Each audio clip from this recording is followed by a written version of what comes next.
जज साहब अपनी ही माँ को आश्रम में छोड़ आए। आश्रम में माँ पर नजर रख सके इसलिए उधर के चौकीदार से दोस्ती कर ली थी और कुछ पैसे दे दिए थे। जज ने चौकीदार को अपनी दिल की बात आंखों में आंसुओं के साथ बता दी कि घर में पत्नी है जो माँ के साथ बदतमीजी से पेश आती है और पत्नी के कहने पर दोनों बच्चों ने माँ से बात करनी ही बंद कर दी। माँ को अकेलापन लगने लगा और इन सब वजहों से दिन भर रोती, इसलिए उसे आश्रम छोड़ने के लिए आ गए। तो चौकीदार ने कहा, जज साहब आपके सामने सारे सबूत थे कि कौन सही और कौन गलत है, लेकिन अपनी ही माँ के साथ न्याय नहीं कर पाए तो औरों के साथ क्या न्याय करते होंगे आप। ये बात जज साहब के दिल को छुप गई।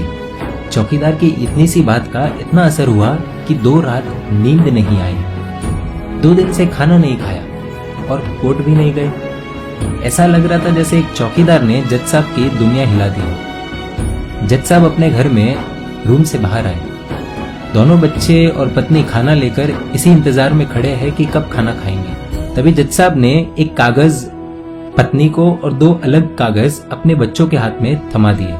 कागज की एक लाइन पढ़ी तो पत्नी के हाथों में से थाली गिर गई। जज साहब बोले, मैं तुम्हें तलाक दे रहा हूं, और बच्चों से कहा, आज से मेरी सारी प्रॉपर्टी आप दोनों की, मुझे कुछ नहीं चाहिए। बच्चों ने उन्हें जबरदस्ती कुर्सी पर बिठाया, हाथ जोड़कर पैरों में गिरकर इन सबका कारण पूछा। आंखों में आंसुओं के सैलाब के साथ जज साहब बोले कि मैं मेरी 65 वर्ष की माँ को आश्रम छोड़ के आया हूँ, अनजान लोगों के भरोसे छोड़ के आया हूँ, और आप सब कारण पूछ रहे हैं। हम लोगों को शर्म आनी चाहिए। रोज मेरे कोर्ट से आने के बाद माँ रोती थी कि बेटा प्लीज मुझे ओल्ड एज होम में शिफ्ट कर दो।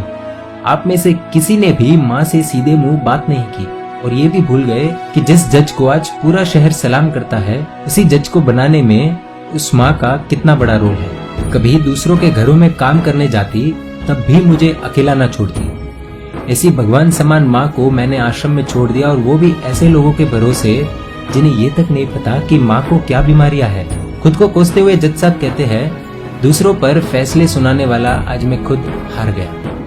मैं जज नहीं बल्कि गुनहगार हूँ, और मैंने जो गुनाह किया है वो शायद कानून तो माफ कर देगा, लेकिन ईश्वर के कोर्ट में वो कभी माफ नहीं होगा। ये कहते हुए जज साहब बोले कि अब मैं अपने पापों का प्रायश्चित करने जा रहा हूँ।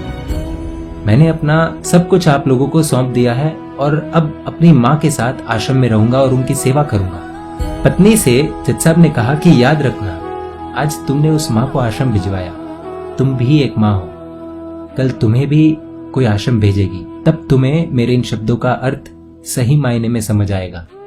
ये बोलकर जज साहब निकल लिए अपनी माँ के पास। आधी रात को चौकीदार भी जज साहब को देखते हुए चौंक गया। अंदर देखा तो माँ सो रही थी। करीब जाकर देखा तो पूरे परिवार की तस्वीर से लिपट कर रोते हुए माँ सो गई थी। आश्रम का प्रशासन भी जाग गया, क्योंकि पीछे पीछे माँ और बच्चे भी आ गए। उन्हें ये एहसास हो गया कि उन्होंने क्या पाप किया है।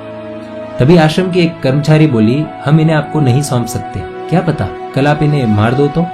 ये सुनते ही जज साहब की पत्नी को दिल में बहुत दर्द हुआ। वो बोल उठी कि मैडम जी, शायद हमारे हाथों बहुत बड़ा पाप हुआ है, मानते हैं, लेकिन अब हम इन्हें मारने नहीं, इन्हें एक नया जीवन देने आए हैं। आश्रम के सभी बुजुर्गों की आंखों में आंसू थे, सबके सब रो पड़े। खुशी के आंसुओं के साथ माँ को घर ले आए। लेकिन वही आश्रम में अनेक आंखें ऐसी थी जो किसी न किसी का इंतजार कर रही थी। दोस्तों, इस कहानी का उद्देश्य तो आप सब समझ गए होंगे, इसलिए शेयर कीजिए और हर घर तक इस कहानी को पहुंचाइए, क्योंकि माँ तो माँ होती है। सब होगा तुम्हारे पास पर सुकून नहीं होगा। सुकून सिर्फ माँ के आंचल में होता है, और उस आंचल को बिखरने मत देना।